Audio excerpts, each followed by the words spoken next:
Bom dia! Hoje, na aula, vamos começar a operacionalizar com os vetores.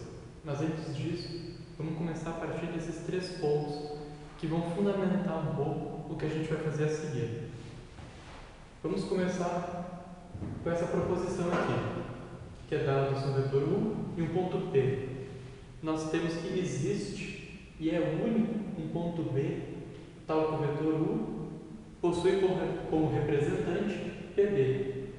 E esse representante é único. Veja só aqui no exemplo do desenho.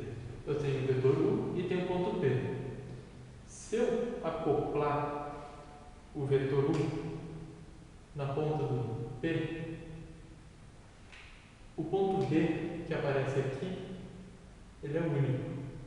É apenas isso que essa proposição está nos dizendo. O segundo ponto aqui é para definir o vetor nulo. O vetor nulo é aquele que vai dar um ponto nele mesmo, ou seja, ele possui como representantes aqueles pontos que são aqueles vetores cujos representantes são dados por apenas um ponto. A extremidade e a origem são o mesmo ponto. Por fim, vamos definir o vetor oposto.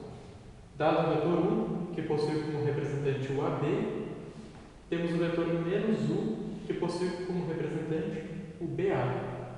Podemos notar aqui que se a gente somar o U com o menos U, que a gente vai passar a representar só assim U menos U, isso aqui vai ser o vetor nulo.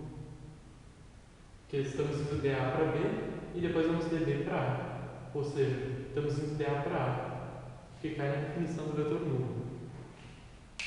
Dada essa base aqui, vamos falar de soma de ponto vetor. Note que o início é praticamente igual ao anterior. Eu começo a partir de um ponto A e do vetor V. E nós temos que existe um único ponto B, tal que o V possui como representante a B. Como é que vai funcionar a soma de ponto com vetor? É mais ou menos como se a gente estivesse posicionando o vetor no espaço.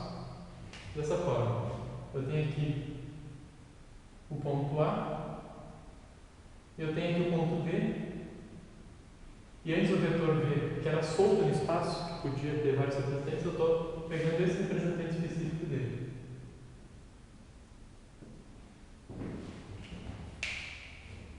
E olha só como vai ser intuitiva aqui a expressão da soma. Perdão. Assim.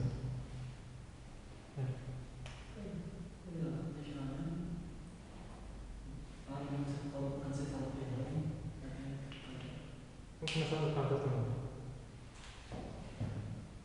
Dadas aquelas definições, vamos falar agora da soma de ponto com vetor. Notemos que aqui o início é praticamente igual do quadro anterior. Nós temos o ponto A, um vetor V, e existe um único ponto B, tal que o V possui como representante o AB. Aqui eu desenhei a situação e aqui nós vamos traduzir isso através de uma operação. Nós temos o vetor A, o ponto A, e nós vamos acoplar no ponto A o vetor V. E nós vamos representar isso através de uma adição. E o resultado disso vai ser outro ponto, aqui, o ponto B. Isso aqui equivale a falar isso aqui, que o vetor V é igual ao vetor AB.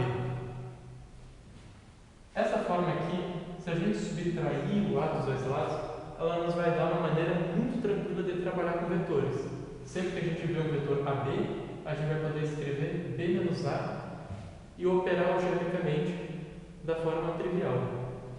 Aqui eu listei então 5 propriedades que podem ser deduzidas a partir dessa parte aqui de cima, que são, se eu pegar um ponto A e somar um vetor nulo, eu estou caindo de novo no próprio ponto A. Aqui a P2, eu posso pegar o ponto A menos V e somar o vetor V. A menos V vai estar aqui. Eu somo o vetor V. Eu caio de novo no A. A P3. Se eu tenho um ponto A e somar um vetor V, e isso for equivalente a pegar um ponto B e e somar um vetor v, isso ocorre quando os pontos A e B são o mesmo ponto. Analogamente ao caso dos pontos, nós temos o caso dos vetores. Se eu parto sempre do ponto A e somo o U e o V, e isso dá a mesma coisa, então o U e o V tem que ser o mesmo vetor. E por fim, aquela dica aqui para operacionalizar, que a gente vai conseguir simplesmente cortar e chegar no resultado. Se eu pego o ponto A e somo o vetor B menos A, eu tenho o ponto B, que traduz essa regra aqui de operacionalizar cortando.